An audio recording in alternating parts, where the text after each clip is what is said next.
Shalom, Jemaat yang terkasih, khususnya Bapak Ibu yang ada di Zoom yang mengikuti persekutuan Selasa ini di tengah cuaca yang dingin, yang sebenarnya kita lebih tergoda untuk terbaring, tertidur kalau yang di rumah, atau yang kerja mungkin juga dengan suasana yang dingin ini mungkin agak-agak ngantuk begitu ya.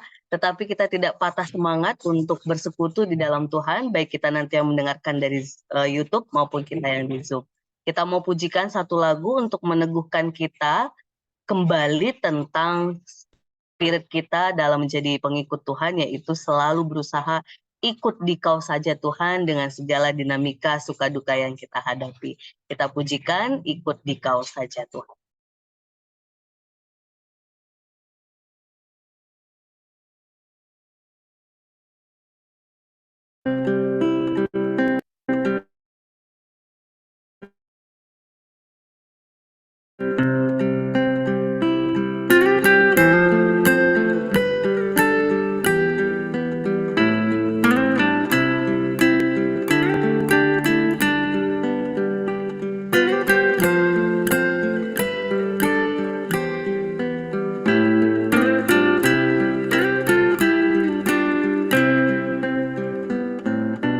Ikut di Kau saja Tuhan, jalan damai bagiku.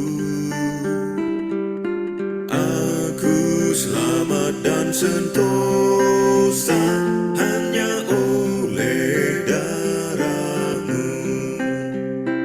Aku ingin ikut di Kau dan mengabdi padamu. Dalam di Kau juru selamat, ku bahagia penuh.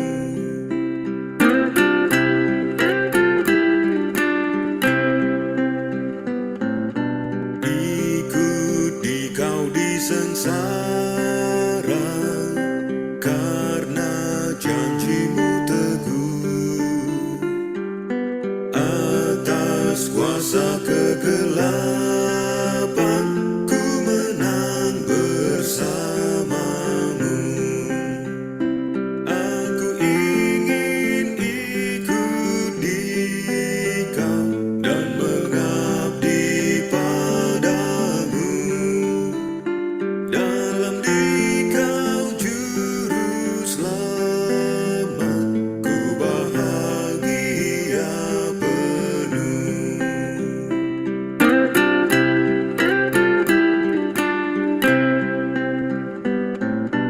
Ikut dan menyangkal diri, aku buang yang fana. Hanya turut kehendak-Mu dan padamu berserah. Aku ingin ikut di Kau dan mengabdi padamu. Dalam di Kau juru selamat, ku bahagia penuh.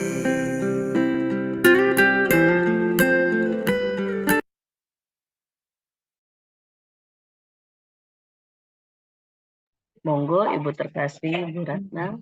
Mari Bapak Ibu, sebelum kita mendengarkan renungan sabda firman Tuhan, kita mohon tuntunan Tuhan bersatu hati dalam doa. Saya bawakan. Mari kita berdoa. Tuhan Allah Bapa yang bertahta dalam kerajaan surga, Allah yang maha kudus, Allah yang maha mulia, yang kami sapa di dalam Tuhan Yesus Kristus. Sungguh kami bersyukur kepadamu ya Bapa, karena kasih kemurahan-Mu, penyertaan-Mu senantiasa di sepanjang kehidupan kami. Hari-hari yang boleh kami lalui, kami merasakan akan kasih-Mu Tuhan. Kami mengucap syukur kalau pada pagi hari ini juga kami boleh berkumpul melalui media Zoom. Kami akan bersama-sama terus belajar merenungkan firman sabda Tuhan. Bapa, kami mohon Roh Kudus hadir di tengah-tengah kami. Tuhan sertai kami, berikan kami sinyal yang baik, berikan kami hati yang sungguh-sungguh untuk mencari Tuhan. Firman Tuhan yang akan disampaikan oleh Ibu Pendeta Aban, kiranya Tuhan menolong supaya apa yang dipersiapkan, apa yang diucapkan, Roh Kudus yang menuntun, dan kami boleh mendengarkan dengan baik. Kami mau terus belajar tentang firman-Mu, kami terus mau belajar melakukan firman ini, agar kami boleh menjadi anak-anak-Mu yang taat dan setia. Kami boleh melakukan firman ini di dalam kehidupan kami, menjadi anak-anak Tuhan seperti yang Engkau kehendaki. Kami berdoa bagi Bapak Ibu Saudara yang belum dapat bergabung bersama kami, dimanapun berada, apapun yang menjadi pergumulannya, Tuhan juga hadir menolong, menyertai.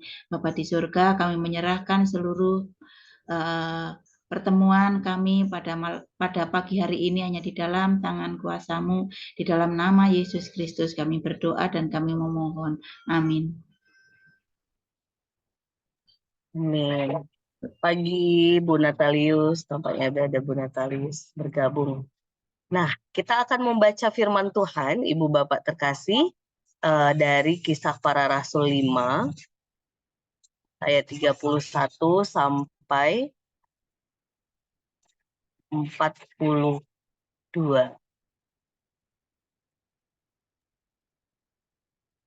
Monggo Bapak terkasih dan Ibu yang akan membaca Alkitab. Selamat pagi. Kisah Para Rasul 5 ayat 31 sampai dengan 42. Dialah yang telah ditinggikan oleh Allah dengan tangan kanannya menjadi perintis dan juru selamat, supaya Israel dapat bertobat dan menerima pengampunan dosa.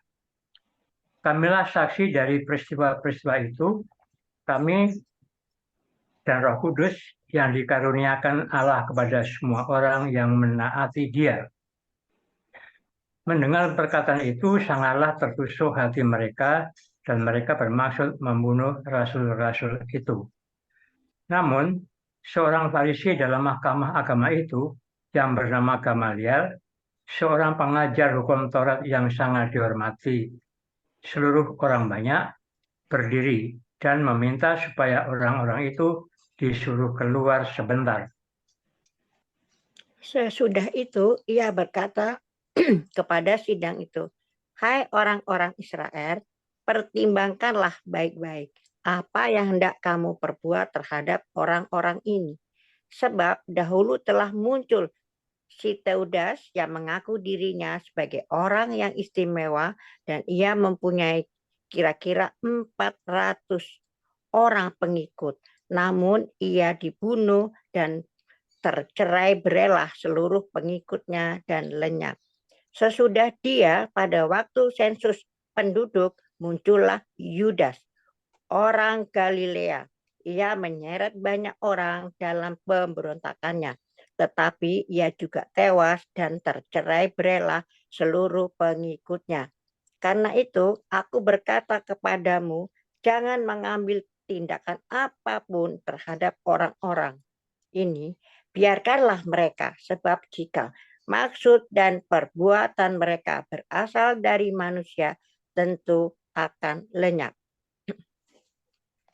Tapi kalau berasal dari Allah, kamu tidak akan dapat melenyapkan orang-orang ini. Mungkin ternyata juga nanti bahwa kamu melawan Allah. Nasihat itu diterima.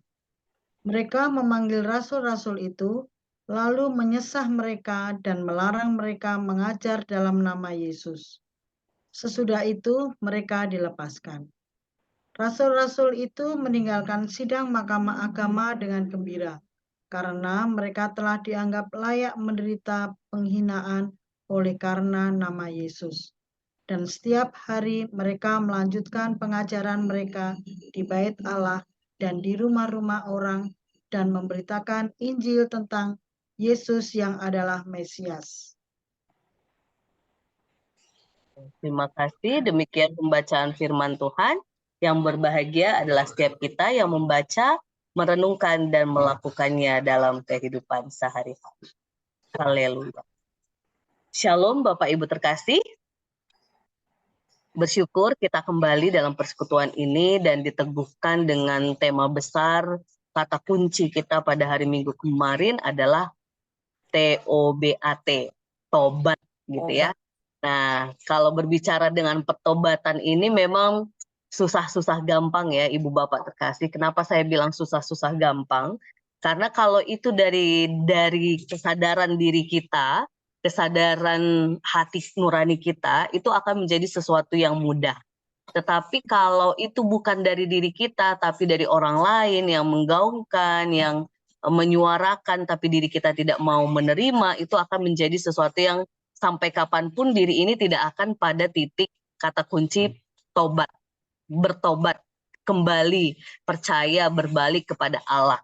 Karena teks bacaan kita hari ini pun dalam Kisah Para Rasul 5, jelas dikatakan bagaimana konteks umat pada saat itu yang masih melihat realita, masih banyak orang-orang yang tidak melihat kehadiran Yesus itu sebagai jalan untuk meneguhkan umat kepada pemberitaan pertobatan dan pengampunan dosa, sehingga itu menjadi berita sukacita. Tapi justru bagi orang yang tidak menerima itu bukan berita sukacita, tapi justru mengganggu komunitas mereka, mengganggu pola pikir, ataupun mengganggu apa yang mereka hayati. Padahal Yesus sendiri menunjukkan bagaimana ia melakukan karya pertobatan itu untuk semua orang yang mau menerima dan percaya kepadanya.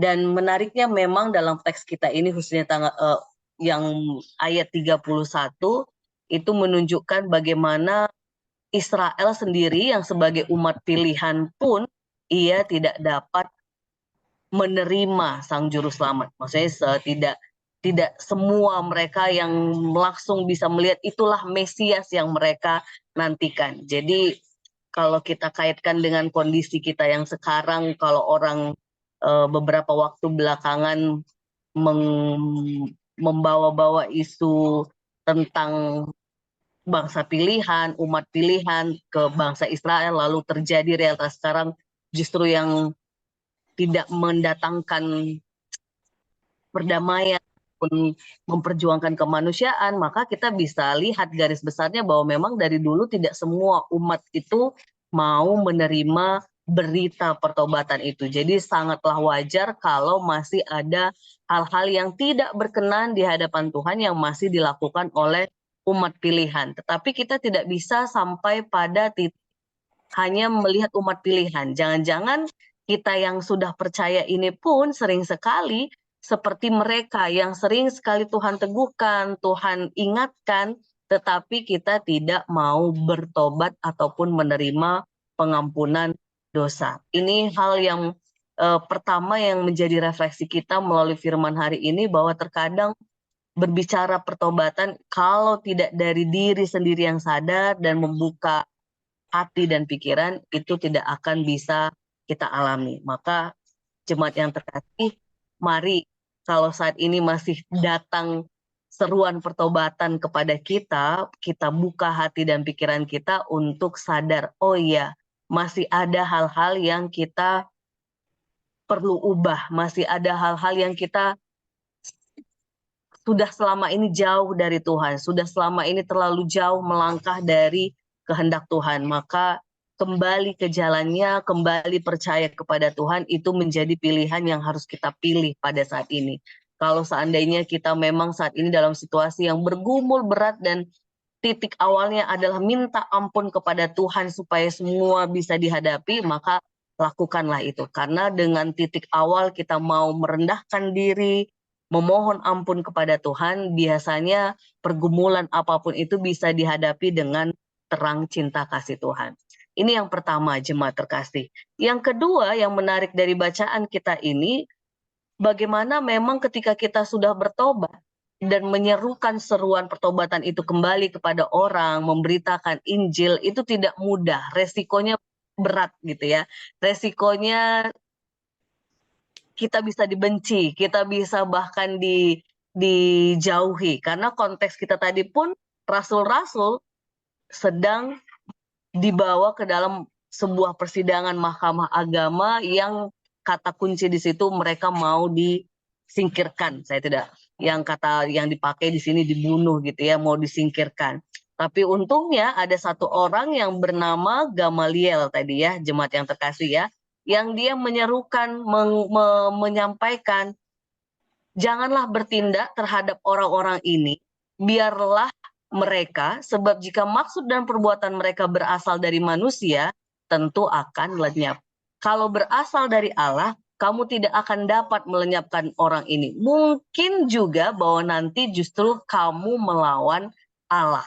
Jadi jemaat yang terkasih, di sini yang menarik menurut saya begitu ya, bahwa ternyata kadang-kadang ketika kita melakukan hal yang benar, menyuarakan yang benar, kita dianggap sok suci atau enggak, justru kita yang enggak benar dan dijauhkan, maka jemaat yang terkasih kita diminta melalui konteks rasul ini harus tetap berani, harus tetap terus menyuarakan begitu ya. Karena puji Tuhan dalam teks ini rasul-rasul masih dibela oleh seseorang begitu ya, sehingga ketika mereka meninggalkan sidang itu dengan gembira, mereka tidak merasa dihina walaupun sebenarnya dihina begitu ya, tapi justru mereka melanjutkan pemberitaan Injil mereka, pengajaran mereka kepada orang-orang banyak.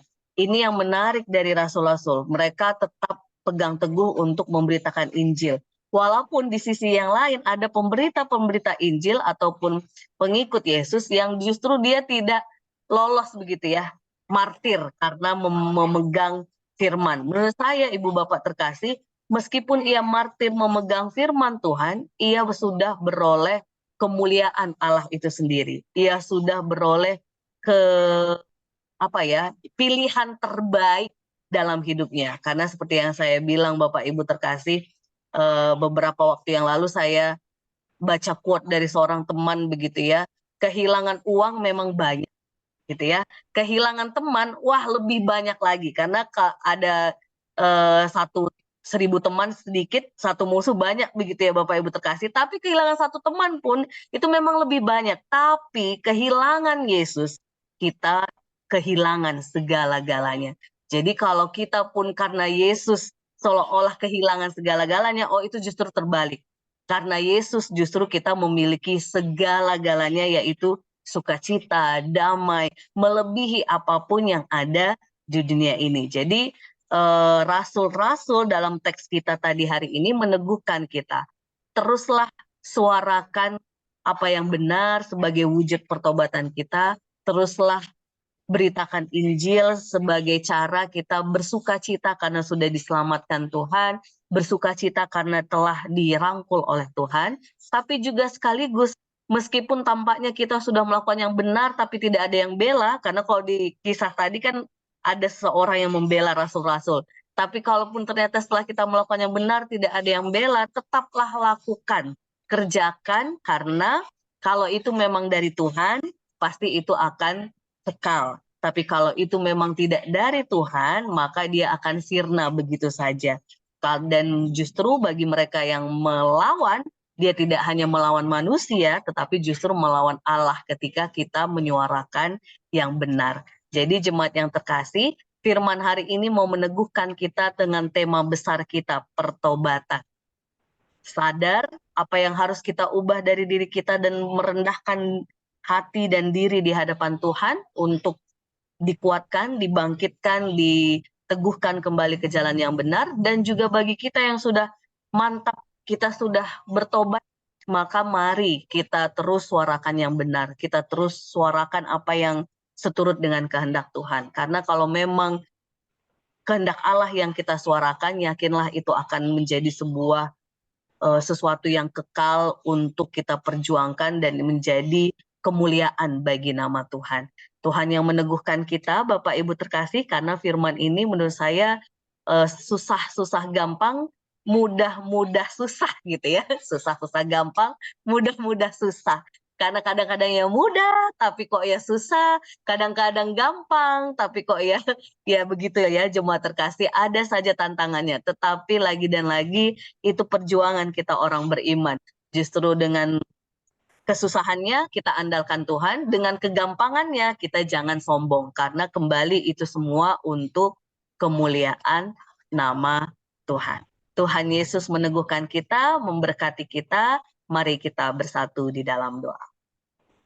Ya Bapa, kami bersyukur dan bersyukur karena kami punya Allah yang senantiasa meneguhkan kami untuk merayakan hidup ini dengan kesempatan yang Tuhan berikan untuk kami mengalami pertobatan, pengampunan dosa dari kehadiran-Mu ke dunia ini untuk menyelamatkan kami umat di muka bumi ini.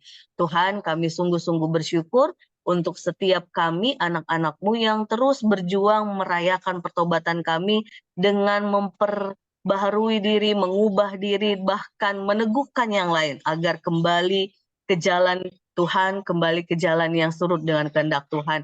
Pun bila ketika kami menyuarakan yang benar, ada tantangan-tantangan yang kami hadapi, kami belajar dari rasul-rasul.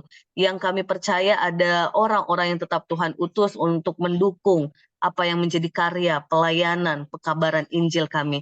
Tapi Tuhan, kami sadar bahwa sekalipun mungkin di dalam melakukan apa yang benar, terkadang kami sendiri, terkadang kami seolah-olah justru semakin kehilangan apa yang ada pada diri kami termasuk nyawa kami mohon Roh Kudus Tuhan terus meneguhkan kami bahwa sekalipun itu yang terjadi, kami percaya kami sudah memilih yang terbaik dalam hidup kami, yaitu mengikut Engkau Sang Juru Selamat kami yang hidup. Terima kasih ya Tuhan, terima kasih, teguhkanlah kami agar kami merayakan pertobatan kami tidak hanya untuk diri kami, tapi juga untuk sesama kami, agar kami saling meneguhkan berjalan dalam terang kasih Tuhan. Di dalam nama Tuhan Yesus kami berdoa dan mengucap syukur. Amin.